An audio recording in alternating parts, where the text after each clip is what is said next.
আসসালামু আলাইকুম। চাল কুমড়া দিয়ে আজকে দুইটি রেসিপি তৈরি করে দেখাবো। আর যারা চাল কুমড়া খেতে পছন্দ করে না তারা এভাবে রান্না করে খেয়ে দেখতে পারেন, খুবই মজার লাগবে। আর গরম গরম ভাতের সাথে এই রেসিপিটি অনেক দারুণ।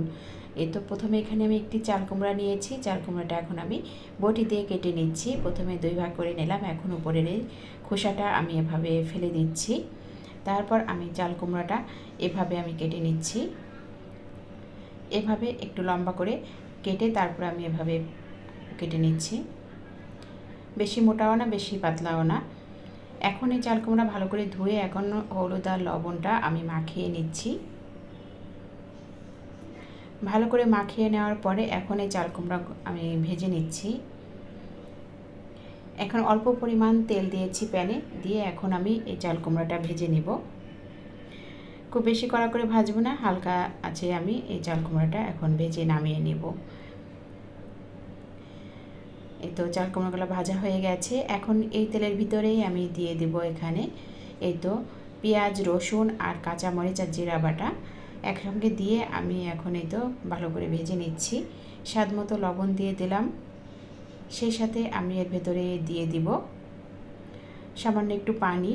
এখন দিয়ে দিচ্ছি হলুদের গুঁড়া, লাল মরিচের গুঁড়া সামান্য। এখন ভালো করে মশলাটা আমি এই তো কষিয়ে নিলাম। এখন আমি এর ভিতরে দিয়ে দিব কয়েকটি চিংড়ি মাছ। আগে থেকে আমি একটু হলুদ আর লবণ মাখিয়ে রেখেছিলাম চিংড়ি মাছে, এখন এটা দিয়ে দিলাম। আপনারা চাইলে চিংড়ি মাছটা আগে ভেজেও দিতে পারেন। এখন মশলার সাথে চিংড়ি মাছটা ভালো করে এখন কষিয়ে নিচ্ছি। একটু ভাজা ভাজা করে কষিয়ে নিতে হবে। তারপর এর ভিতরে আমি গরম পানি দিয়ে দেব পরিমাণ মতো। এখন এই যে চিংড়ি মাছের ভেতরে আমি পানিটা দিয়ে দিচ্ছি। দেওয়ার পরে ভালো করে এই চিংড়ি মাছের সাথে নেড়ে চেড়ে আমি বলক ওঠা পর্যন্ত এটা অপেক্ষা করব। এখন ঝোলটা যখন ফুটে উঠবে তখন এই তো ভেজে নেওয়া চাল কুমড়াগুলো দিয়ে দিতে হবে। দিয়ে ভালো করে নেড়ে চেড়ে এখন এই চাল কুমড়াটা আমি রান্না করে নিচ্ছি। উপরে একটি ঢাকনা দিয়ে দিব। এখন চুলার আঁচটা একটু মিডিয়ামে রেখে একদম এই তো রান্না করে নিচ্ছি। আর একটু পানি দিয়ে দিলাম। এখন উপরে ঢাকনাটা দিয়ে এখন এই তো চাল কুমড়াটা আমি রান্না করে নিব। চাল কুমড়াটা এখানে আমার রান্না করে নেওয়া হয়ে গেছে। এখন 3টে আস্ত কাঁচামরিচ দিয়ে দিলাম। এখন একটু ভালো করে নেড়ে চেড়ে দিব। এখন এর ভিতরে আমি নামানোর আগে সামান্য একটু ভাজা জিরার গুঁড়া দিয়ে দিব, খুব বেশি না, অল্প দিয়ে এখন নেড়ে চেড়ে এই তো নামিয়ে নিব। এভাবে এই চিংড়ি মাছ দিয়ে চাল কুমড়াটি রান্না করে খেয়ে দেখবেন, অনেক বেশি মজার হয়। এখন দেখাচ্ছি আপনাদের চাল কুমড়ার বড়া বানিয়ে। এখানে চাল কুমড়াটা আমি কুচি করে কেটে নিয়েছি, সেই সাথে মসুরের ডাল আর চাল একসঙ্গে বেটে নিয়েছি।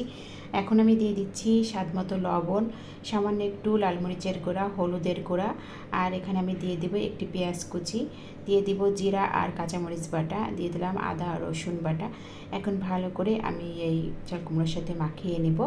মাখানোর পরে আপনারা রেখে দিবেন না, সাথে সাথে ভেজে নেবেন, না হলে চাল কুমড়া থেকে এই তো পানিটা বের হয়ে যাবে। এভাবে আমি বড়াগুলো ভেজে নেব। অল্প তেলেই এই বড়াগুলো ভেজে নিতে হবে। এখন এই বড়ার মতন এই প্যানে দিয়ে দিলাম। তো সবগুলো এভাবে দিয়ে এখন ভেজে নামিয়ে নিব। চুলার আঁচটা মিডিয়ামে রেখে আস্তে আস্তে এই বড়াগুলো ভেজে নেবেন। এক পাশ হয়ে গেলে অপর পাশ এভাবে উল্টে পাল্টে দিতে হবে। এভাবে বাকি বড়াগুলো আমি ভেজে নিচ্ছি।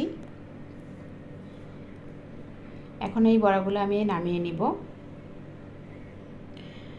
এই তো এখানে সব বড়াগুলো এখানে আমার ভাজা হয়ে গেছে। এখন আমি নামিয়ে নিচ্ছি।